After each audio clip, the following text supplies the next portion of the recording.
welcome to another episode of Monica Mentors. I am your host, author Monica Martin Fletcher, and it is my honor to be in your living room, your bedroom, your reading room, your study room. We have been on a fantastic journey, my opinion. I'm biased. It's my show. It's okay. But I want to thank you guys so much for the feedback that you have given me about the different episodes. I was elated and I was also a little overwhelmed. The last episode, you guys, oh my goodness, the one about anxiety and explaining the different types. I got so much feedback from educators and parents. And again, I just want to thank you guys so much for embracing that episode. It is so important. I say it all the time on this platform. We have got to talk to our children. We have to make sure they understand, and we have to keep them in prayer. All right, that was my soapbox for today. So let's get started. As most of you know, I love scripture. So now I don't like the deep ones. I like the simple stuff in the Bible. It just is what works for me. So on this episode, we're going to talk about leadership. And the title I'm giving today's show is called Leading with Grace and Grit. Not grits like the food, but grit as in the way that you carry yourself as a leader. And we're going to talk about my subtitle, y'all. It is time for some of y'all and your kids to step up and start leading. Too many followers right now, y'all. We need some more leaders. So I went to my Bible and in Psalms 24, I love verse 1. And it reads, and I'm in the King James Version, and it reads, "The earth is the Lord's and the fullness thereof, the world and they," meaning all of us, "that dwell within it." And so I read that because I want you guys to understand every episode that I do is always going to have a biblical foundation. We are always going to be in a space where we're going to be creating balance, and that's what we're going to do. So, y'all, let's start it. Y'all, please bear with me today. It is so my fault. I have some wording here, so if I have to look at my phone, please forgive me. We are just going to jump in. So I'm not going to have my glasses on today, Mom, but it's all good. I know what I'm talking about. So listen, y'all, in this world where I feel like some kids feel as if they stand alone. And so we want them to start using their faith and step into leadership. I don't know if you guys saw it yesterday, but well, it was this week. I'm not sure what particular day, but I know that the Vatican has been overwhelmed with grief. The Pope passed away. And I was looking at some of the broadcasts of the actual ceremony.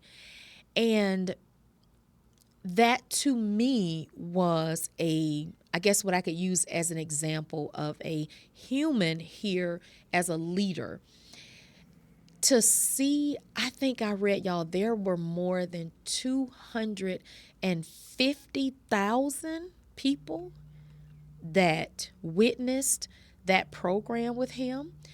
The program, the funeral, the attendees. I mean, y'all, I'm watching like dictators and potentates, leaders of their own countries who literally cleared their entire schedule to honor a leader who they may not have necessarily supported or understood, his stance on certain things, but they showed up. And I wondered, do we ever see ourselves as one who could potentially be important in having people honor us and recognize us, of course, while we're still saying humble? But have you ever just imagined what that pressure or what that may feel like for you and or leading your children into that particular space? And so in the Gospel of Luke 2:41 through 50, Did you guys know? I don't want to assume. Jesus was only 12 years old when he was found teaching in the temple. And then on April 17, 1944, Dr. Martin Luther King Jr. delivered his very first public speech at 14. I personally didn't know that. His speech was entitled "The Negro and the Constitution," and it was actually the beginning of his journey as a leader. There was a young lady that I read about, Marley Dias, Dias, and she was the youngest member of Forbes 30 for 30. And her journey started in the sixth grade, mom and dad. So it's time to help our young people rise above the crowd. It's time for them to make a difference. It's time to lead the way with them with grace, grit, and unwavering faith. Now, y'all doggone know how I'm coming with my definition. So go grab a pen, grab the notes in your phone, because I want you to write down this definition, because I think sometimes we assume that people know what specific words mean, i.e., our kids. But when you are unfortunately talking to a generation sometimes that most of their time in school is just to get them through the programs and not necessarily helping them learn to be educated. And so sometimes even you yourself might be in a space where you don't really take the time to, perfect example. My sister-in-law, when my nieces and nephews were young, she would throw the dictionary up in the air, and then they would have to pick out a word and learn it. And so she's one of the people that inspired me to not assume that our young people know exactly what words mean. So, a leader. It says becoming a great leader is a journey of continuous learning and growth. It's a process. It's one who seeks to thrive on embracing challenges. This part a lot of us don't like. Seeking feedback. You got to foster connections, sometimes even with people that you may not like or agree with. And then you have to learn how to cultivate understanding. My understanding of that particular phrase is you got to have balance if you want to be a leader. And this was according to the Harvard Business Review article by Rebecca Knight. She wrote it December 13, 2023. Now, the Bible defines leadership as serving others with humility, integrity, love, and being grounded in a relationship with God, and being willing to be guided by the principles of his Bible. It emphasizes that servant leadership, which is where the leader seeks or chooses to prioritize the needs of their people above their own personal ambitions. Man, when I thought about that, I was like, yeah, leaders, if you're going to be a leader in the church, you got to make sure that you choose to have balance. So there are a couple of types of leaderships that I wanted to share with you guys. And again, go back. If you're not taking notes now, I want you to go back and re-watch us on our YouTube channel. You can type in Monica Mentors. You can type in our somebody just asked me the other day, EBON, EBBYvision.com. Okay, y'all excuse me a little Southern twang. That's why I wanted to make sure that I spelled it out for you. So a transformational leader, and that's transformational leader. This individual seeks to inspire and motivate followers to achieve their full potential, meaning they are a leader, but they are looking to raise up other leaders. And parents, I hope every day that you guys get up and even look at your kids, that should be your number one goal. They seek to foster positive change and growth. Now, there was one called a transactional leader. Now, this particular leader is based on structure. Guilty as charged. But I like structure because I like to be rewarded. In my job, I love meeting whatever goals they put before us. Listen, tell me, lay it out, tell me what the money is. I'm going to make sure that it's done. These leaders tend to be focused on tasks and goals as long as they have clear performance-based incentives. Again, that's me all day long in the workplace. Now, you have some leaders that are considered charismatic. This leader relies strictly on their own personal charm, but they do have the vision to inspire and draw followers toward a shared common goal. I think sometimes about my pastor in this example, Dr. Bryant. We are going through a lot with this. We just came off the Target fast and we're going into the boycott. But a lot of people who are, following us in this particular goal, we all have a shared goal of the whole thing about Target doing away with the DEI. And so a lot of people have been drawn to this particular cause that we all are fighting for. So remember, a charismatic leader, they use what they have as far as their personal charm and their vision to inspire and draw followers to their shared goal. Now, I wasn't familiar with this one, guys. It is a Democratic leader.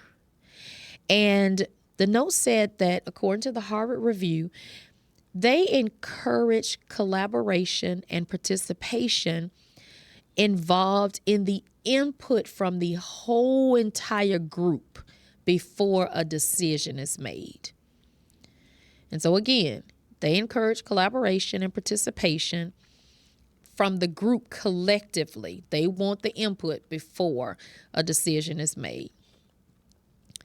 Yeah, most households we didn't grow up with that. Mom and dad said what it said, and that was the end of it. So I could potentially maybe see this like in maybe sororities, fraternities, kids who are working on a school project. This could probably be where this particular leadership style could potentially be effective. There was also one who serves as a centralized authority leader. Now, this leader makes decisions totally by themselves.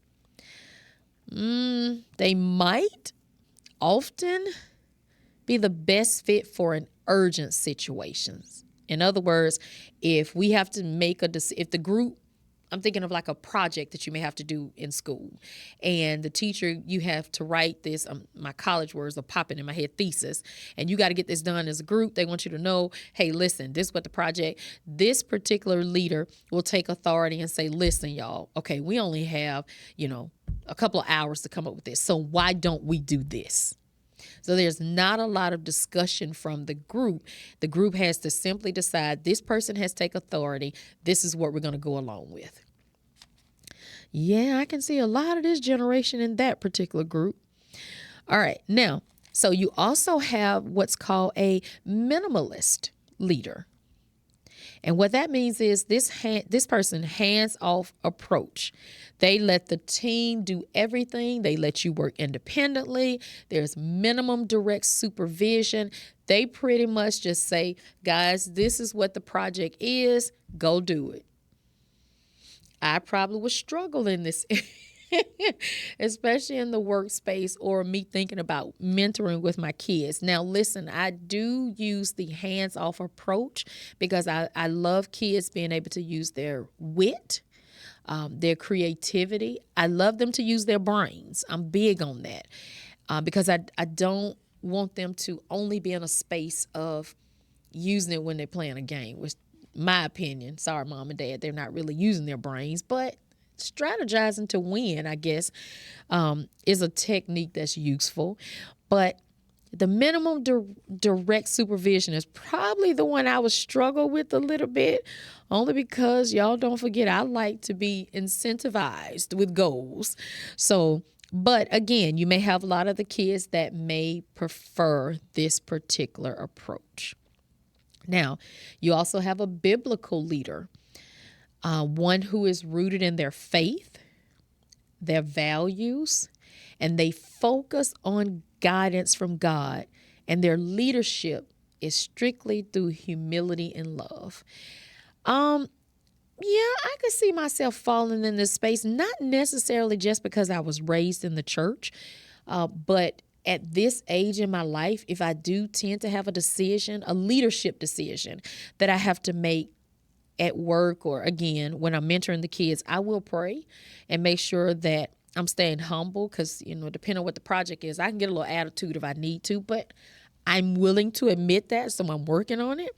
But I do try to make sure that I stay focused on seeking guidance so that I can lead projects in love. Now, so there are some key points of leadership that I wanted to point out. So one thing about leadership, you have to focus on serving others. And you have to prioritize the team and or your community. It doesn't mean that you can't step in and be the authority figure, but the goal is you have to remember that if you're not prioritizing the group, you're not going to have anybody to lead. It's one of these things. I had to deal with this at work, and it was tough for me at first because I was in a space where they moved around a whole lot of people. And so even though I was a supervisor at that time temporarily, I didn't have any direct reports. And I learned through that experience how to treat myself as if I was working for me. So I made sure that I stayed on the schedule. I made sure I took lunch when I was supposed to take it. I filled in the gaps so I wouldn't get lax. So when they did put individuals back under me, like I have now that I have to train, I was already in a headspace where I was treating my leadership position again as if I already still had direct reports under me. Mom and Dad, that might be a great way to start helping your kids understand how to be a leader. Encourage them to be the leader and to be the follower. You guys can do some practice exercises. I am big on participation when you're learning new things. And so that may be, especially if you have siblings, if you have like first cousins who act like siblings, you can really pull them together and let them role play both sides of it so they can learn what it feels like to be the leader and what it feels like to be the follower. I don't care what you lead. If people do not follow you, that's a problem. But at the same time, if they are leading you, you have to make sure that you're leading them to the better cause and not your own personal cause. There have been so many times in history, and I don't want to name any specific ones, but, that's, to me, I feel like that's how a lot of people got stuck in cults. That's how a lot of people lost their lives because they followed things because, in some cases they may have just wanted to not feel alone. And so I feel like a lot of people left the world too soon following someone who may not have been doing it for the better good. Service. That is a key aspect of leadership. I just mentioned it.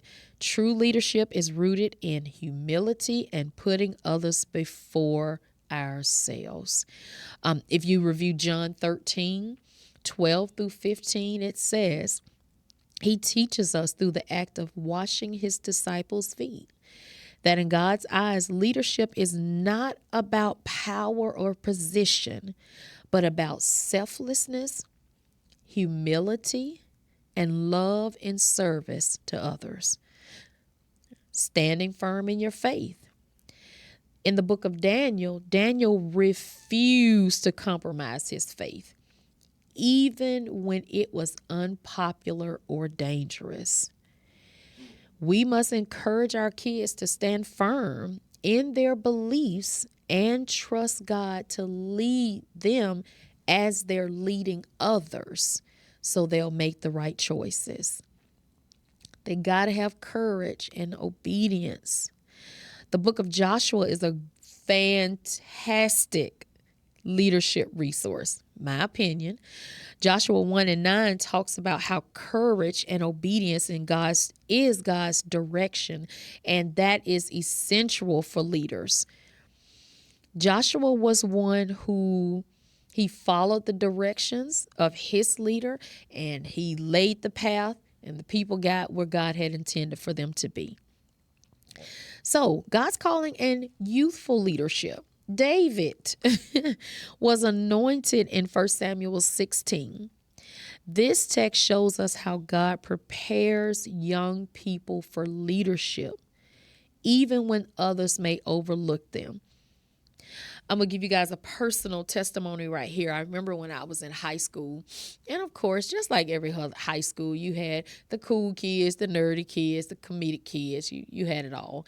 And so I remember I didn't even want to do this doggone pageant. They used to have like this big annual pageant in our high school, and I don't remember which one it was, but I participated in both reluctantly. I so didn't want to do it, but I did. And for me, it was awkward at one time because it was this perception that, because I was dating this really popular guy at the time, and the perception was I was just going to automatically be chosen, as this, the top winner because of who I knew and how he was a leader in his role on the football team at that time. And I think I came in like, I don't know, second or third place.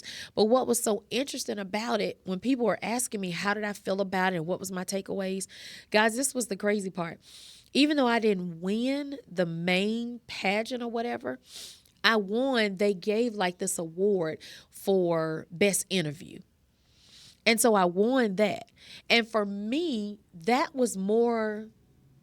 made my day more than the pageant itself, because I realized I had stood in front of all these educators and they interviewed me, and I was able to stand strong as a leader and a leader of myself and what I represented and representing my family.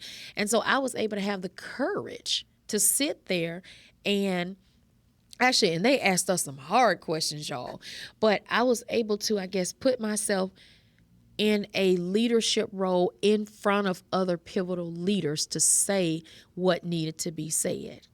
And so sometimes when you are seeking not even to become a leader, you sometimes become a leader because of the way that you carry yourself.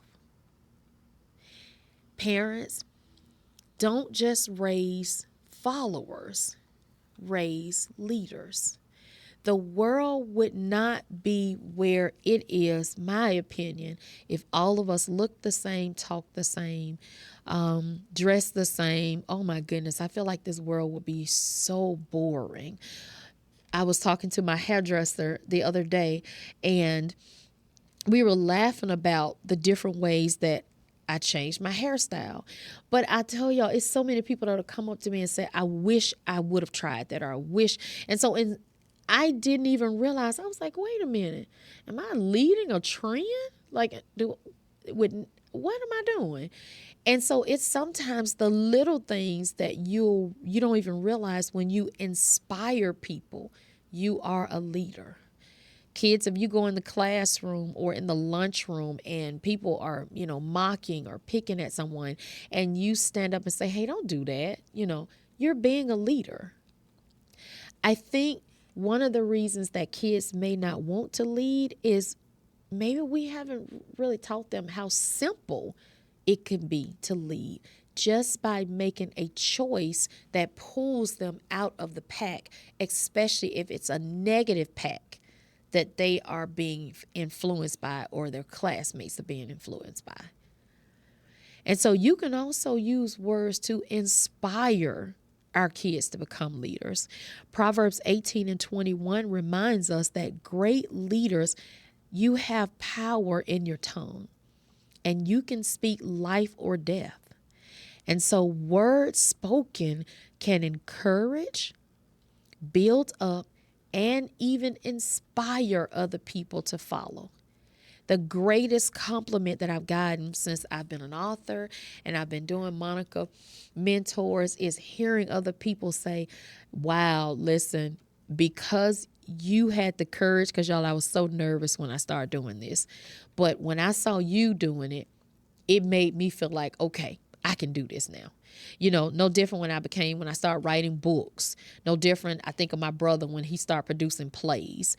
It's something about maybe if you become a leader or if your children become a leader, they were inherent followers simply by someone who was afraid to make a choice that was already being made mentally, but not pulling it out of themselves. And so maybe, this is going to sound so crazy, y'all, dumb down what it means to become a leader to your children, but still put them in a position to understand that with great leadership, it does become with great responsibility.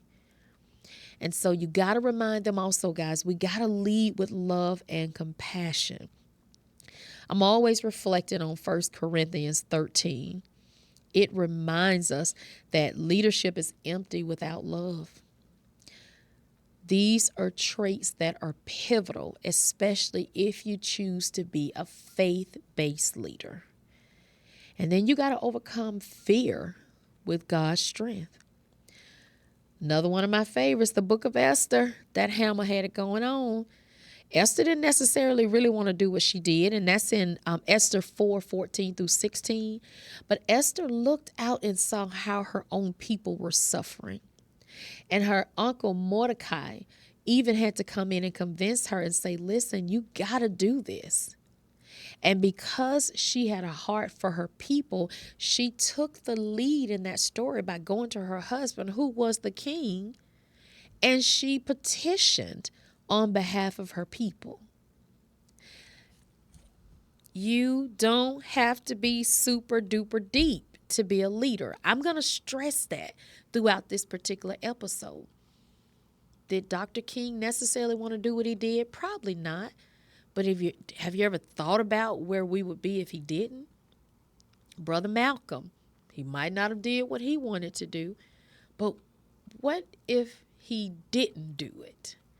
I think about how they may have wanted to stay at home and watch a movie with their kids, how they may have wanted to cook dinner. I think about, like we were talking about earlier at the beginning of the show with the Pope. Maybe the Pope would have wanted to get married, but he had a calling. He chose to follow those things that were a part of what he believed his calling was as a leader. Jesus, let me tell you something. If I was Jesus, y'all all would be in trouble, because I don't know if I could get on that cross. But he had to choose to take the leadership assignment from God. Again, y'all better be glad I'm not God, because a lot of y'all be dead.